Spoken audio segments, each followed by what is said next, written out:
સમાચારો જોઈએ વિસ્તારથી અને સૌથી પહેલા વાત કરીએ વરસાદની, કારણ કે ગરમીથી તો રાહત મળી છે, બપોરે લૂ વાતી ઓછી થઈ ગઈ છે, પણ સવાલ એ છે કે આ ઉકળાટથી હવે ક્યારે રાહત મળશે, કારણ કે નીચવી નાખે છે શરીરને આ ઉકળાટ. ત્યારે વરસાદના વધામણા ક્યારે થશે, ક્યારે આબમાં કાળા ડિબાંગ વાદળો.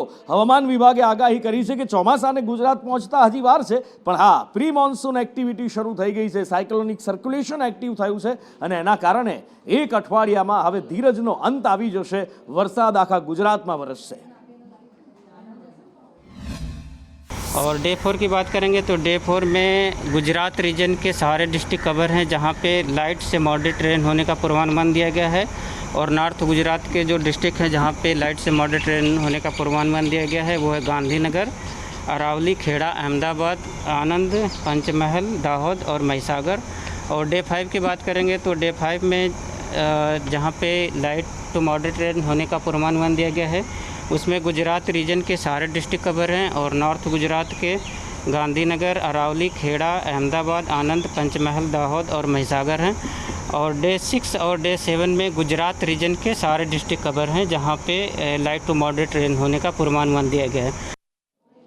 એટલે હવામાન વિભાગ કહી રહ્યું છે કે હવે અઠવાડિયા સુધી વરસાદ લાઇટ ટુ મોડરેટ રેન રહેશે, એટલે હળવાથી મધ્યમ વરસાદ રહી શકે છે. અને હવામાન નિષ્ણાત અંબાલાલ શાસ્ત્રીનું કહેવું છે કે 10 જૂન સુધી ચોમાસું મુંબઈ પહોંચી જશે. મુંબઈ પહોંચે, મહારાષ્ટ્રની અંદર મુંબઈમાં વરસાદ પડે એટલે સમજી લો હવે ગુજરાત માટે ચોમાસું હાથવેંતમાં છે. દક્ષિણ ગુજરાતમાં જો કે ત્યારે જ શરૂઆત થઈ જતી હોય છે મુંબઈની સાથે સાથે, પણ બાકીના ગુજરાતની અંદર અઠવાડિયામાં પહોંચી જતો હોય છે. શું કહે છે, ક્યારે પહોંચે છે ચોમાસું મુંબઈમાં અને ક્યારે આતુરતાનો અંત આવે છે, જોઈએ. તારીખ 12 સુધીમાં તો દક્ષિણ ગુજરાતના ભાગોમાં આહવાનક વરસાદ, દક્ષિણ ગુજરાત, દક્ષિણ સૌરાષ્ટ્રના ભાગો, લગભગ ગીર તેમજ અમરેલી અને ભાવનગરના ભાગો સુધીમાં વરસાદની શક્યતા રહે છે. આ વખતે જો ગુજરાતમાં કાતરા નામની જીવાત એટલે કે ગુજરાત હેરી કેટરપિલર પડશે તો લગભગ 27 દિવસ જેવી ચોમાસામાં બ્રેક આવશે. પરંતુ હાલમાં રોહિણી નક્ષત્રનો વરસાદ દક્ષિણ ગુજરાતના ભાગોમાં અને દક્ષિણ સૌરાષ્ટ્રના ભાગોમાં તારીખ 27 સુધીમાં ક્યાંક થવાની શક્યતા રહેશે. અને વિંડી શું કહે છે એ પણ જોઈએ. વિંડીએ અંબાલાલ પટેલની આગાહી ઉપર મહોર મારતી દેખાય છે, કારણ કે મુંબઈ અહીંયા આગળ જે અમે સેટ કરેલું છે 10 વાગ્યાનું, 10 તારીખનું સેટ કરેલું છે, વહેલી સવારે 2 વાગ્યાનો માહોલ, અને ચોમાસું મુંબઈ પહોંચતું દેખાઈ રહ્યું છે. આગળ પ્લે કરીને જોઈએ કે હવે એ ચોમાસું ક્યાં પહોંચે છે. 10 તારીખથી પછી મુંબઈથી આગળ વધવાની તેમણે આગાહી કરી છે. અને મુંબઈની સાથે સાથે જેમ જેમ ચોમાસું આગળ વધે છે 11 તારીખની આજુબાજુ દક્ષિણ ગુજરાતના ભાગોને પણ આવરી લે છે. 10-11 તારીખે મુંબઈની અંદર ભારેથી અતિ ભારે વરસાદની આગાહી જે કરવામાં આવી છે અહીંયા હવામાન વિભાગ દ્વારા, અને ત્યારબાદ દક્ષિણ ગુજરાતને પણ એ ચોમાસું આવરી લે છે. દક્ષિણ ગુજરાતની અંદર પણ અહીંયા વરસાદ વરસી શકે છે, વલસાડ છે કે પછી ડાંગ ને એ બધા વિસ્તારોની અંદર. જો કે અત્યારથી ત્યાં તો વાતાવરણની અંદર પલટો આવી ચૂક્યો છે. આ 11 તારીખનું અનુમાન છે સાંજે 4 વાગ્યાની આસપાસનું, કે જ્યારે મોટાભાગનું દક્ષિણ ગુજરાત છે કે પછી આ બાજુ મધ્યપ્રદેશનો વિસ્તાર છે ત્યાં પણ મુંબઈની સાથે સાથે વરસાદ વરસી શકે છે.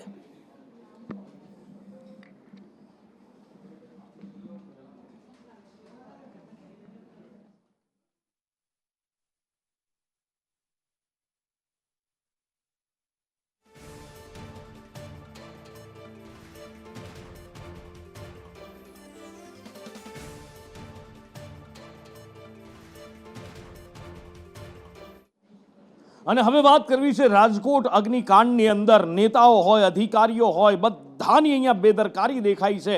કોર્ટે પણ ઝાટકણી કાઢી છે. કોર્ટની ઝાટકણી કેવી હતી, કેવા આકરા શબ્દો, એની આગળ વાત કરીશું. પણ એ પહેલા અધિકારીઓની ભૂમિકા શું, કારણ કે તપાસ રિપોર્ટ સોંપવાની વાત હતી, હજી સુધી એસઆઈટીએ રિપોર્ટ બનાવ્યો નથી. વધારે સમય માંગવામાં આવ્યો હતો, પણ આ બધા વચ્ચે વાત જે મળી રહી છે ક્લાસ 1 અધિકારીઓની આમાં ભૂમિકાને લઈને વાત મળી રહી છે. જિગ્નેશ પાસેથી જાણીએ.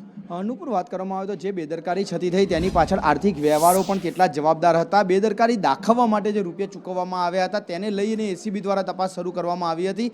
એસીબીની તપાસ દરમિયાન જે ટીપીઓ એમડી સાગઠિયા અને ચીફ ફાયર ઓફિસર આઈવી ખેર તે બંનેની જે મિલકતોની તપાસ ચાલી રહી હતી તે હવે પૂર્ણતાના આરે છે, અને નજીકના ભવિષ્યમાં તે બંને વિરુદ્ધ એસીબી અલગથી એક ગુનો દાખલ કરે આવક કરતાં વધુ સંપત્તિનો, તો પણ નવાઈ નહીં. એસીબીના સૂત્રોનું કહેવું છે કે તેમની જે કાયદેસરની આવક હતી તેના કરતાં સેંકડો ગણી વધુ વધુ મિલકત તેમની પાસેથી બેનામી મળી આવી છે. તે એવી મિલકત છે કે જે તેઓએ સરકારી આવકમાંથી નથી કમાવી, પરંતુ આવી જ રીતે જે બે આરોપીઓ છે, બેદરકાર છે, તેમને છાવરવા માટે તેમની પાસેથી તેમના ખોટા પ્લાન પાસ કરાવવા માટેના જે રૂપિયા મેળવ્યા હતા તેને લઈ અને તમામ મિલકત વસાવી હતી અને તે જ બદલ એસીબી આગામી સમયમાં તેમના વિરુદ્ધમાં ગુનો દાખલ કરી શકે છે. સાથે જ અપ્રમાણસરની જે મિલકતોની જે તપાસ ચાલી રહી છે એસીબીમાં, તેમાં આગામી સમયમાં અન્ય 2 પોલીસ ઇન્સ્પેક્ટર વિરુદ્ધ પણ તપાસ શરૂ કરવાના આદેશ એસીબીને મળે તેવી શક્યતાઓ જોવાઈ રહી છે. બિલકુલ. અને આ બધા વચ્ચે એક મોટા સમાચાર એ રાજકોટ અગ્નિકાંડને લઈને કે હવે તપાસનો રેલો ધીમે ધીમે નેતાઓના પગ નીચે પણ આવી રહ્યો છે. જો કે હજી સુધી કોઈ મોટા નેતાના પગ નીચે નથી પહોંચ્યો રેલો, પણ હા,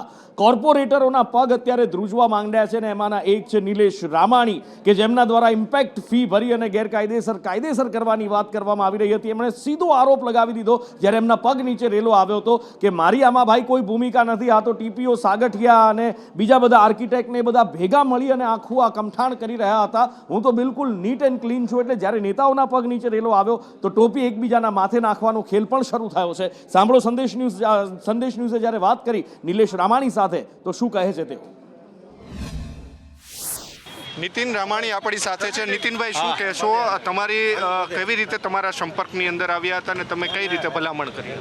મારી પાસે વીડી છે ને, વીડી કરીને મારો ભાઈબંધ છે એક, વીડી કરી એનો ભત્રીજા હતા પ્રકાશભાઈ, એને મને ફોન કર્યો. એટલે મને કે નીતિન આવું હોય એ કે ઇમ્પેક્ટ ભરવાની છે ને એનું ગેમ ઝોન છે એ કે કાયદેસર કરવાનું છે. મેં તો મોકલજો મારી ઓફિસે. એટલે મેં આર્કિટેક્ટને ફોન કર્યો અને એને ભલામણ કરી. એટલે એને જોયું ને ડ્રોઈંગ બનાવીને તૈયાર રાખ્યું બધું કમ્પ્લીટ. પછી પાછો હમણાં 2.5-3 મહિના થયા છે કે 4 મહિના થયા કે બોલો કાંઈ કરતો નથી. પ્રકાશભાઈને આ 2 આવ્યા. એટલે મેં કીધું ભાઈ આર્કિટેક્ટને ફોન કર્યો. મેં કીધું ભાઈ શું થયું? કે મને કાગળિયાનું આપે નીતિનભાઈ ક્યાંથી કરો? એટલે મેં એને કીધું ભાઈ તમે કાગળિયા પૂરા પાડો, એના વિના કાંઈ ન થાય. મેં કીધું રેવોટ પ્લાન જોઈએ, બિનખેતીનો હુકમ જે માગે એ આપો એને. એટલે આપણે મેં કીધું પછી મેલે ફાઇલ, પછી થાય તમારું આગળ. ઇમ્પેક્ટ ફી ભરવાનું આવે એટલે ગેરકાયદેસર હોય. નકર તો ઇમ્પેક્ટ ફી ક્યાં ભરવાનું હોય? પ્લાન પાસ હોય, કમ્પ્લીશન હોય તો ઇમ્પેક્ટ ફી કાંઈ આવે નહીં ભરવાની. કોણ હતો તમે જેને વરુ સાહેબ. વરુ કોણે અને કોને સાગઠિયા સાહેબ સાથે સંકળાયેલો છે એ ખબર નથી આપણને. નીરવ વરુ હોય. મેં કહ્યું કે કોર્પોરેશનની ટીપી શાખા છે તેમાં વહીવટ વગર કોઈ કામ નહોતા થતા. એ નાના મોટા જે પ્લાનના ને એ હોય કાયદેસર કમ્પ્લીશન લેવાના ને એમાં એ અંધું હાલતું હોય. આર્કિટેક્ટ ચેનલ હોય, આર્કિટેક્ટ બીજા હોય, સામાન્ય માણસ હોય, નાના માણસ હોય, કોઈ એને થોડું ઘણું કાંઈક ફેરફાર કર્યો હોય, કમ્પ્લીશન લેવું હોય તો એમાં એને વહીવટ કર્યા હોય આર્કિટેક્ટ હોય હસ્તક. સાથે નીતિન રામાણી તેમણે કહ્યું કે તેમણે ભલામણ કરી હતી, પરંતુ સૌથી મોટી વાત છે કે તેમણે કહી છે કે જે આર્કિટેક્ટ જે છે તેમના દ્વારા વહીવટો થતા હોય છે. નાના માણસો હોય છે તેમને સાગઠિયાને રૂપિયા આપવા પડતા હોય છે. ટીપી શાખાની અંદર નાના માણસો હોય છે તેમને કોઈ પણ કામ કરાવવું હોય, બિલ્ડરો હોય તેમને કોઈ પણ કામ કરાવવું હોય તો રૂપિયા જે છે તેમની લેતી દેતી કરવી પડે તેવું નીતિન રામાણી જે છે તે કહી રહ્યા છે. અને અગ્નિકાંડની તપાસ એસઆઈટીને સોંપવામાં આવી હતી. એસઆઈટીની અંદર એવું કહેવાય કે ઈમાનદારમાં ઈમાનદાર અધિકારીઓ લેવામાં આવ્યા છે, કોઈને છોડવામાં નહીં આવે. એસઆઈટીના અધિકારીઓ દ્વારા પણ મોટા દાવા કરવામાં આવ્યા હતા કે 10 દિવસની અંદર રિપોર્ટ આપી દઈશું, કડકમાં કડક કાર્યવાહી કરીશું. આ શબ્દો પહેલા સાંભળેલા હતા. જનતાને વિશ્વાસ નહોતો કે 10 દિવસની અંદર રિપોર્ટ સોંપાશે અને આખરે એ જ થયું. સરકારે કોર્ટની અંદર 2 મહિનાનો સમય માંગ્યો. જી હા, 2 મહિનાનો જ્યારે સમય માંગ્યો તો કોર્ટ આકરા પાણી આવી લાલ ઘૂમ થઈ ગઈ અને કોર્ટે રાજકોટ મહાનગરપાલિકા, કમિશનર અને સરકાર બધાની ઝાટકણી કાઢી. દિવ્યા પાસેથી જાણીએ. નુપુર, ગુજરાત હાઈકોર્ટમાં એસઆઈટીને રિપોર્ટ રજૂ કરવા માટે સરકારે 2 મહિનાનો સમય માંગ્યો, જ્યારે ગુજરાત હાઈકોર્ટે 28 જૂન સુધીનો સમય આપવામાં આવ્યો છે. એસઆઈટી રિપોર્ટ તૈયાર કરીને સરકારને 20 તારીખ સુધી સોંપશે તેવી શક્યતાઓ હવે જોવા છે તે મળી રહી છે. સાથે જ અગાઉ પણ આ રાજકોટ મનપાના એફિડેવિટમાં મોટો ખુલાસો પણ થયો છે કે અગાઉ પણ વર્ષ 2023માં આ જ પ્રકારની જ્યારે આગ લાગી હતી ત્યારે પણ ફાયર સેફટીનો અભાવ હોવાનું સામે આવ્યું હતું અને મનપા કમિશનર તે સમયે શું ઊંઘતા હતા તેવા પ્રકારની કડક શબ્દમાં ગુજરાત હાઈકોર્ટે પણ આકરા શબ્દોમાં ઝાટકણી કાઢી છે. તો અરજદાર વકીલ તરફથી પણ આ હત્યાનો ગુનો નોંધીને ચાર્જ લગાવવો જોઈએ તેવા પ્રકારની પણ કડક રજૂઆત છે તે કરવામાં આવી હતી. સમગ્ર રિપોર્ટ મુદ્દે અને સમગ્ર સુનાવણી અને સાથે જ અત્યાર સુધીમાં કેટલી તપાસ કરવામાં આવી છે તેની વધુ સુનાવણી 13 જૂને ગુજરાત હાઈકોર્ટમાં હાથ ધરાશે. જી અને હવે આગળ વાત કરવી છે એક આહલાદક દ્રશ્યની. ટેકનિકલ ટીમને કહીશ કે સૌથી પહેલા તમને આહલાદક દ્રશ્ય બતાવે જે અમદાવાદ શહેરનું છે. પહેલી નજરે જોતા તમને એવું લાગે કે કદાચ આ લંડનનું તો નથી, લંડન આઈ જેવું દ્રશ્ય દેખાય છે, મેળો ચાલે છે અને સરસ મજાના દ્રશ્યો દેખાય છે. પણ આ સરસ મજાના દ્રશ્યો ક્યારે ભયાનકતામાં ફેરવાઈ જાય એ કંઈ કહી શકાય એમ નથી. આ દ્રશ્યો છે અમદાવાદના રિવરફ્રન્ટ પર ચાલી રહેલા મેળાના, એ ફનફેરના કે જેના ઉપર પ્રતિબંધ મૂકવામાં આવ્યો છે. આખા ગુજરાતની અંદર મેળાઓ પર પ્રતિબંધ મૂકવામાં આવ્યો છે. તો પછી અમદાવાદ મહાનગરપાલિકામાં એવા તો કયા અધિકારીઓ કે પદાધિકારીઓ છે જેમની મીઠી નજરથી આ મેળો ચાલી રહ્યો છે? કશ્યપ પાસેથી જાણીએ. કશ્યપ, રિવરફ્રન્ટ ઉપર આ જે દ્રશ્યો દેખાઈ રહ્યા છે તે છે ને ગુજરાતભરમાં જે રાજકોટ અગ્નિકાંડ થયો ને ત્યારબાદ આ મેળા ઉપર પ્રતિબંધ લાદવામાં આવ્યો હતો. મહત્વનું છે કે રિવરફ્રન્ટ ઉપર ગઈકાલે રાત્રિના મેળો છે તે શરૂ કરી દેવામાં આવ્યો હતો. મેળો બંધ કરવામાં આવતા જે સંચાલક છે તેમના દ્વારા હાઈકોર્ટમાં અરજી છે તે કરવામાં આવી હતી ને આગામી સુનાવણી 10 તારીખે યોજાનાર છે. પરંતુ એડવાન્સ ભાડું છે તે તેમના સંચાલકો દ્વારા ચૂકવી દેવામાં આવ્યું હતું. ત્યારે તેને ખોટ ના થાય તેના માટે થઈ અને તેમના દ્વારા જાણે કે આ મેળો છે તે શરૂ કરી દેવામાં આવ્યો હતો. કોર્પોરેશનના અધિકારીઓ છે દરરોજ તેમના દ્વારા કહેવામાં આવે છે કે 100 બિલ્ડિંગ ચેક કરવામાં આવી, 50 બિલ્ડિંગ ચેક કરવામાં આવી, મંજૂરી નહોતી અને તે જો ઓપરેટ કરવામાં આવ્યું છે તો તેની સામે કાર્યવાહી કરવામાં આવી. પરંતુ ગઈકાલે રાત્રિના રિવરફ્રન્ટ ઉપર કે ત્યાંથી લગભગ 500 મીટરના અંતરે જ રિવરફ્રન્ટ હાઉસ છે ને જ્યાં અધિકારીઓ બેસતા હોય છે ને ત્યાં નજીકમાં જ આ મેળો છે તે ચાલી રહ્યો હતો. તેમ છતાં મ્યુનિસિપલ કોર્પોરેશનના અધિકારીઓ છે તેને આ મેળો દેખાયો નહીં અને ગઈકાલે રાત્રિના આ મેળો છે તે ચલાવવામાં આવ્યો હતો. પરંતુ હજી સુધી તેની સામે કોઈ પગલાં છે તે નથી લેવામાં આવ્યા. અને આગળ વાત કરવી છે પરિણામો. લોકસભાના પરિણામ પછી ગુજરાતમાં આવતી દેખાતી ખલબલીની. જી હા, લોકસભાના પરિણામો પછી ગુજરાતની અંદર વોટ શેર ઘટેલો દેખાય છે. અને ગુજરાતમાં જ્યારે વોટ શેર ઘટે, જે ભારતીય જનતા પાર્ટીનો ગઢ છે, તો સ્વાભાવિક રીતે નવા જૂની થાય. પણ એની સાથે એક બીજું ફેક્ટર પણ છે. મનીષ છે મારા સહયોગી, મનીષ સાથે વાત કરીએ. મનીષ, એક તો લોકસભાની અંદર ઘટેલો વોટ શેર, એની સાથે 5 પક્ષ પલટુ જે વિધાનસભા ચૂંટણી લડીને આવ્યા એમની પણ જગ્યા બનાવવી પડશે. અને બીજું કે જે કસૂરવાર છે એમને સજા પણ તો થશે. અનુપુર, સૌથી મોટો પ્રશ્ન અત્યારે એ ચાલે છે કે ભાજપની જે જીત છે એની ચર્ચા કરતાં કોંગ્રેસની જીત છે એની વધારે ચર્ચા થઈ રહી છે. ભાજપની જીતમાં પણ હાર દેખાય છે, ખાસ કરીને જે રાજનીતિના જાણકાર લોકોને. પરંતુ આ બધાની વચ્ચે જે ચોંકાવનારી વાત એ છે કે હવે થોડા સમયની વાર છે, એ ચહેરાઓ બદલાશે. તમને ગુજરાતની સરકારમાં બેઠેલા, એ સંગઠનમાં બેઠેલા ચહેરાઓ પણ તમને બદલાતા જોવા મળશે. અને એના પાછળનો તખતો અત્યારથી તૈયાર થઈ રહ્યો છે. ભાજપ ખૂબ સારી રીતે સમજીને રણનીતિ સાથે ચૂંટણીના મેદાનમાં હોય છે. પરંતુ એવું તો શું થયું કે અચાનક જ આ પ્રકારની પરિસ્થિતિ આખા ગુજરાત અને દેશમાં થઈ છે? વાત ગુજરાતની કરવી છે, કારણ કે ગુજરાતમાં જે પ્રકારે બનાસકાંઠામાં ગેનીબેનની જીતવાની સાથે સાથે એવા કેટલાય લોકસભા વિસ્તાર હતા કે જ્યાં ભાજપના ધારાસભ્યો જે 2022ની ચૂંટણીમાં સારી એવી લીડથી જીત્યા હતા નોપુર, પરંતુ લોકસભાની ચૂંટણીમાં પોતાના ગઢમાં કોઈ પ્રકારની લીડ ન અપાવી શક્યા. લીડ તો છોડો, ત્યાંથી કોંગ્રેસના નેતાઓને લીડ મળે છે, કોંગ્રેસના સાંસદોને લીડ, જે ઉમેદવારો હતા એમને લીડ મળે છે. આ પરિસ્થિતિની વચ્ચે 3 મંત્રીઓના નામ સૌથી વધારે ચર્ચામાં છે. પાટણમાં જ્યાં ભારતીય જનતા પાર્ટીના ભરતસિંહ ડાભીને હંફાવનારા ચંદનજીની સાથે બળવંતસિંહનો આ ગઢ ગણાય છે. સિદ્ધપુરના ધારાસભ્ય છે બળવંતસિંહ, રાજ્ય સરકારમાં મંત્રી છે, ઉદ્યોગ મંત્રી. બળવંતસિંહના ગઢમાં કોંગ્રેસને લીડ મળે છે. બીજી બાજુ ચોંકાવનારી વાત એ છે, મોટી વાત, કે જામનગર ગ્રામ્યના ધારાસભ્ય છે રાઘવજીભાઈ પટેલ, મંત્રી છે સરકારમાં, એમના ગઢમાં પણ ભારતીય જનતા પાર્ટીને નુકસાન થાય છે, કોંગ્રેસને લીડ મળે છે. કુંવરજી હળપતિ માંડવીના ધારાસભ્ય છે, સરકારમાં મંત્રી છે, એમના ગઢમાં પણ કોંગ્રેસને લીડ મળે છે. અને એક ચોંકાવનારું તથ્યનું પૂર, જ્ઞાનીબેનને પણ વાવમાંથી જે નુકસાન થાય છે અને ભારતીય જનતા પાર્ટીને ત્યાંથી લીડ મળે છે. એટલે રાજનીતિના જાણકારો કહી રહ્યા છે કે આ વર્તમાન પરિસ્થિતિની અંદર જો વિધાનસભાની ચૂંટણી થાય તો આ તમામ નેતાઓને હારવું પણ પડે.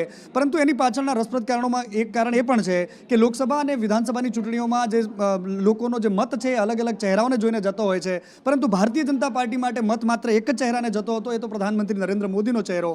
અને આ વખતે કોણે ગદ્દારી કરી છે એ શોધવાનો પ્રયાસ ભારતીય જનતા પાર્ટી કરશે નુપુર, અને એના માટેની કવાયત તેજ થઈ ગઈ છે. બિલકુલ. અને મંત્રીઓની ખુરશીઓ જોખમમાં મુક્ત દેખાઈ રહી છે. અને ન માત્ર ગુજરાતની અંદર પણ ઉત્તર પ્રદેશની અંદર 62માંથી સીધા 32 ઉપર. અને એટલા માટે જ ઉત્તર પ્રદેશની અંદર પણ આવી કાર્યવાહી થઈ શકે છે. અજય યાદવ પાસેથી જાણીએ કે સરકાર અને સંગઠનમાં કોના કોના પર જોખમ તોડાઈ રહ્યું છે. શું યોગીની ખુરશી પણ જોખમમાં છે? અજય,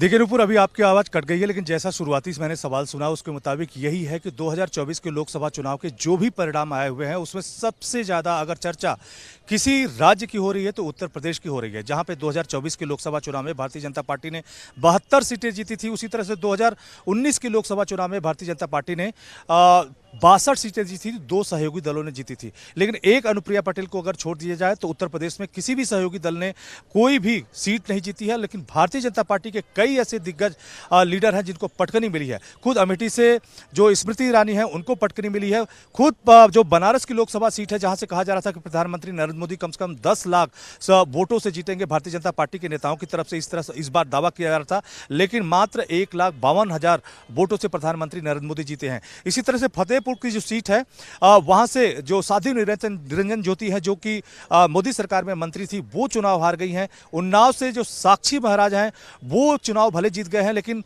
उनको भी काफी मशक्कत करनी पड़ी। इसी तरह से मेनका गांधी जो कि सुल्तानपुर से उनकी जीत पक्की मानी जा रही थी, वो चुनाव हार गई। और सबसे ज्यादा इसमें चौंकाने वाली बात है कि जहां पे राम मंदिर का निर्माण हुआ है उस अयोध्या से यानी फैजाबाद से भारतीय जनता पार्टी को शिकस्त समाजवादी पार्टी से मिली है और मात्र 33 सीटों पर भारतीय जनता पार्टी जीती है। तो ऐसे में पार्टी नेताओं की तरफ से लगातार ये कहा जा रहा है कि खुद पार्टी के भीतर ऐसे कई सारे लोग हैं जिन्होंने विश्वासघात किया, पार्टी को हराने का काम किया। इन लोगों के खिलाफ कार्रवाई होनी चाहिए। क्या वो नाम जो है योगी आदित्यनाथ है, क्योंकि उसकी भी एक चर्चा चली थी जिसको अरविंद केजरीवाल ने जिक्र किया था कि 2024 के लोकसभा चुनाव के बाद जो योगी आदित्यनाथ है उनको हटा दिया जाएगा या कोई दूसरा है। तो ये तमाम सारे ऐसे पहलू हैं जिसको लेकर के पार्टी नेताओं का मानना है कि इसकी समीक्षा होनी चाहिए और जो भी इसमें शामिल है उनको दंडित किया जाना चाहिए। जी એટલે જોઈએ હવે આગળ શું થાય છે, કારણ કે ગુજરાત એના પછી ઉત્તર પ્રદેશ અને મહારાષ્ટ્રની અંદર પણ સાહેબ મોટી નવા જૂનીના એંધાણ દેખાઈ રહ્યા છે. અહીંયા આગળ જો કે કોઈને દંડિત કરવાની વાત નથી, કોણે ગદ્દારી કરી એ શોધવાની વાત નથી, પણ ગદ્દારી થવાના એંધાણ દેખાઈ રહ્યા છે. વાત થઈ રહી છે શિવસેના વાત થઈ રહી છે એનસીપી વર્સિસ એનસીપીની કે જે એનસીપીમાંથી ફાંટા પડ્યા હતા. કદાચ એ ફાંટા ભેગા પણ થઈ શકે છે, કદાચ એ તિરાડ પુરાઈ પણ શકે છે અને એના એંધાણ ધારાસભ્યોની ગતિવિધિ પરથી દેખાઈ રહ્યા છે. હિરેન પાસેથી જાણીએ. હિરેન,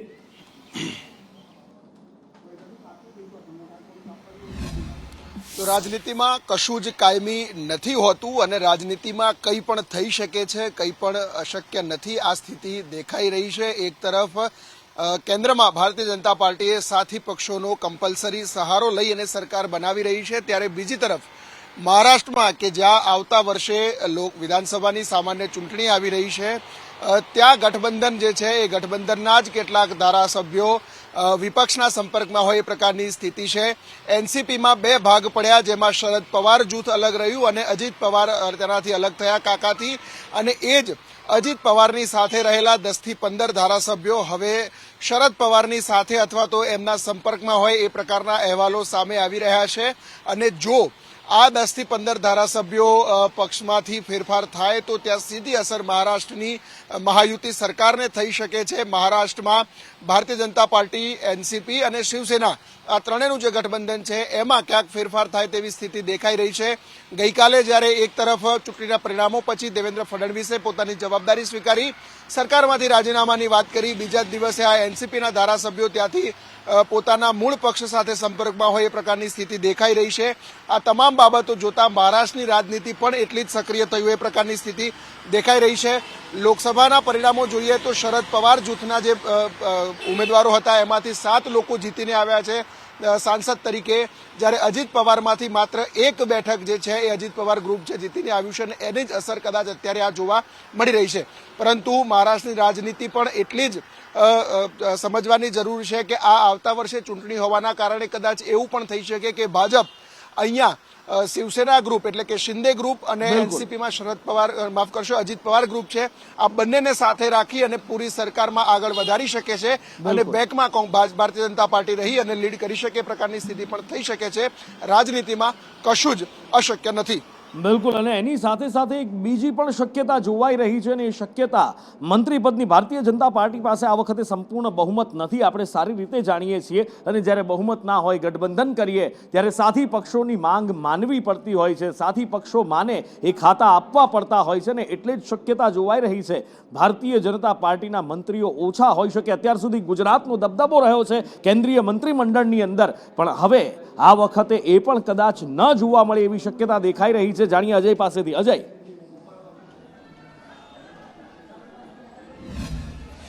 देखिए, निश्चित तौर पर इसको लेकर के जेपी नड्डा के आवास पे कवायद चल रही है, क्योंकि एनडीए के नेताओं की तरफ से जो डिमांड रखी गई है उसको लेकर के न सिर्फ रक्षा मंत्री राजनाथ सिंह बल्कि गृह मंत्री अमित शाह और विनोद तावड़े की एक बैठक हुई, और ये बैठक अभी भी चल रही है। शुरुआती चरण में राजनाथ सिंह हालांकि निकल गए, लेकिन अमित शाह के साथ वो बैठक चल रही है। इसमें इसी बात पे मंथन चल रहा है कि एनडीए की तरफ से जो डिमांड रखी गई है उसमें कौन शामिल किया जाए, लेकिन साथ ही साथ भारतीय जनता पार्टी के किन राज्यों से किन जातियों के या किस रणनीति के तहत नेताओं का या मंत्रियों का सिलेक्शन किया जाए। कहा जा रहा है कि इस बार गुजरात से रिप्रेजेंटेशन थोड़ा कम हो सकता है, और उसकी सबसे बड़ी वजह यही है कि गुजरात में आने वाले समय में कोई विधानसभा चुनाव नहीं होने वाले हैं। लेकिन ये जरूर माना जा रहा है कि चूंकि जो मनसुख मांडविया हैं स्वास्थ्य मंत्री के बतौर, उन्होंने काफी अच्छा काम किया था, तो उनको बरकरार रखा जा सकता है। इसी तरह से पुरुषोत्तम रूपाला जो है, उनको माना जाता है कि एक दिग्गज नेता है, तो उनको भी कहीं न कहीं जो है इस बार मंत्रिमंडल में रखा जा सकता है। इसी तरह से अश्विनी वैष्णव जो है प्रधानमंत्री नरेंद्र मोदी के बहुत चहेते हैं और रेल मंत्री के बतौर उन्होंने अच्छा काम किया था। जयशंकर जो है, एस जयशंकर, जो कि विदेश मंत्री के बतौर बहुत अच्छा काम किया था, उनको रखा जा सकता है। लेकिन खबर आ रही है कि चूंकि कई सारे राज्यों में इसी साल विधानसभा चुनाव होने हैं, उसमें झारखंड, हरियाणा और महाराष्ट्र है, तो वहां का रिप्रेजेंटेशन ज्यादा होगा। इसी तरह से अगले साल बिहार में भी विधानसभा चुनाव है, तो वहां का रिप्रेजेंटेशन हो सकता है। खास करके नॉर्थ इंडिया में जाति और खास करके आने वाले समय के हिसाब से ज्यादा रिप्रेजेंटेशन दिया जा सकता है। जी, પણ ગમે તે હોય, હવે સરકાર બની રહી છે એનડીએની, એ તો નિશ્ચિત છે, કારણ કે ઇન્ડિયા ગઠબંધને કહી દીધું છે, ખડગે ગઈકાલે જ કહ્યું કે હાલ પર્યંત અત્યારે તો અમે સરકાર બનાવવાના મૂડમાં નથી, પણ ઇન્ડિયા ગઠબંધનની સરકાર બની રહી છે। વડાપ્રધાન ઇતિહાસ બનાવવા માટે જઈ રહ્યા છે નરેન્દ્ર મોદી, કે ત્યાં એનડીએ ગઠબંધનની સરકાર બની રહી છે, અને નરેન્દ્ર મોદી ઇતિહાસ બનાવવા માટે જઈ રહ્યા છે કે ત્રીજી વખત જવાહરલાલ નહેરુ પછી તેઓ ત્રીજા એવા વ્યક્તિ જે સળંગ ત્રીજી ટર્મની અંદર વડાપ્રધાન તરીકેના શપથ લેવા જઈ રહ્યા છે। ધવલ પાસેથી વિસ્તારથી જાણીએ કે શપથવિધિ ક્યારે અને શું તૈયારીઓ ચાલી રહી છે।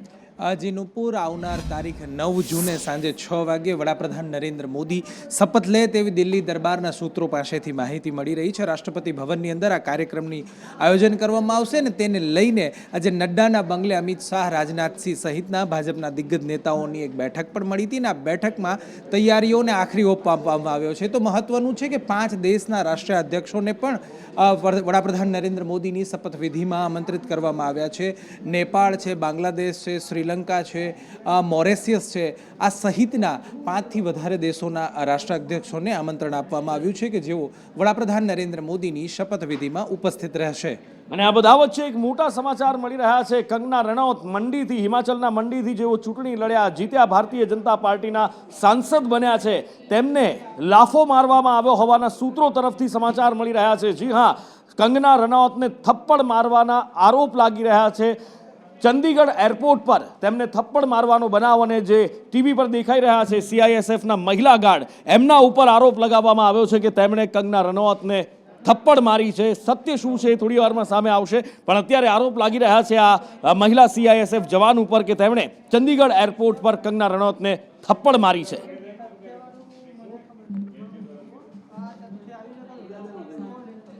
અને આ બાબતે સમાચાર પણ સામે આવી રહ્યા છે કે કંગના રનૌતે આ બાબતે પોલીસ ફરિયાદ પણ નોંધાવી દીધી છે।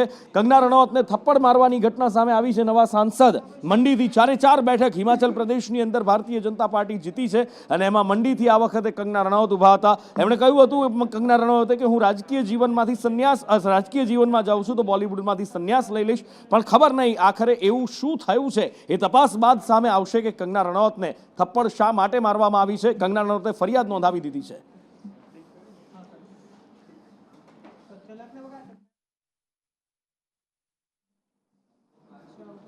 અમદાવાદ ઇસ્કોન બ્રિજ ઉપર જે હત્યાકાંડ થયો હતો, 9 લોકોના જીવ લઈ લીધા હતા। તથ્ય પટેલે 100થી વધારેની સ્પીડ, 100 કિલોમીટર પ્રતિ કલાકની વધારે સ્પીડ, અને એમાં 9 લોકોને કચડી માર્યા હતા, અને હવે તથ્ય જેલની બહાર આવવા માટે તરફડિયા મારી રહ્યો છે। ફરી એકવાર હંગામી જામીન માટે હાઈકોર્ટમાં અરજી કરવામાં આવી છે તથ્ય પટેલ દ્વારા। જોવાનું એ છે કે 9 લોકોના હત્યારાને શું કરવામાં, શું એના ઉપર શું ચુકાદો આવે છે। પણ હૃદય રોગની બીમારી આ વખતે કહેવામાં આવ્યું છે। તથ્ય પટેલના પિતા કેન્સરની બીમારી માટે પહેલા જામીન લઈ ચૂક્યા છે, અને હવે તથ્ય પટેલને હૃદય રોગ સંબંધી કારણ આપ્યું છે। તથ્ય પટેલ ઘણો યુવાન છે, હૃદય રોગ સંબંધી બીજી કોઈ બીમારી હોઈ શકે કે કેમ એ પણ એક સવાલ છે, પણ અત્યારે એ વાત મૂકવામાં આવી છે કે હૃદય રોગની સારવાર કરવા માટે, હૃદય રોગને લગતી બીમારીના કારણે તેને હંગામી જામીન આપવામાં આવે।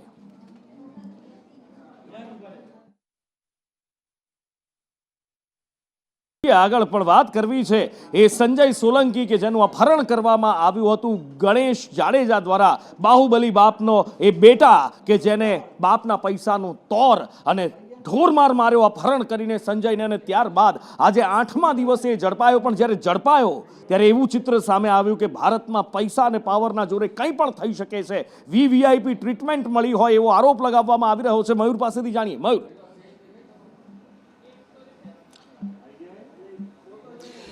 બિલકુલ નુપુર, આખી ઘટના 31મીની છે કે જ્યારે સંજય સોલંકીનું અપહરણ કરી તેને ઢોરમાર મારવામાં આવ્યો હતો અને તેની હત્યાની કોશિશ કરવામાં આવી હતી. આખા મામલાને લઈને ગોંડલના પૂર્વ અને વર્તમાન ધારાસભ્યના પુત્ર ગણેશ ઉર્ફે જ્યોતિરાદિત્યસિંહ જાડેજા છે તેમની જુનાગઢ પોલીસે ધરપકડ કરી છે. પરંતુ હવે દલિત સમાજને જે ભોગ બનનાર વ્યક્તિઓ છે તેમને સીધા આક્ષેપ લગાવ્યા છે કે જુનાગઢ પોલીસ છે એ ધારાસભ્યના પુત્રને વીઆઈપી ટ્રીટમેન્ટ આપી રહ્યું છે. હંમેશા જેમ બનતું હોય છે કે આરોપીને આરોપીની રીતે ટ્રીટ કરવા જોઈએ, પરંતુ અહીંયા ક્યાંક રાજકીય નેતાઓ અને રાજકીય આકાઓ છે તેમના દબાણ હેઠળ જુનાગઢ પોલીસ કામ કરતી હોય એ પ્રકારના આક્ષેપો લગાડવામાં આવ્યા છે. આજે જુનાગઢની અંદર મોટા પ્રમાણમાં દલિતો પણ ભેગા થયા હતા અને તેમને સ્પષ્ટ વાત કરી હતી કે સંજય સોલંકી અને તેના પરિવારને દબાવવાની કોશિશ કરવામાં આવી રહી છે અને એક દબંગ પરિવાર, એક કહી શકાય કે રાજકીય મોટું માથું ધરાવતો વ્યક્તિને તેનો પુત્ર છે એ આ પ્રકારની હરકતો કરી રહ્યા છે. હાલ તો ગણેશ સહિત 10 લોકો છે તેમની ધરપકડ કર્યાની વાત છે તે જુનાગઢ પોલીસે જાહેર કરી છે. પરંતુ સવાલ એ ઉઠી રહ્યો છે કે જ્યારે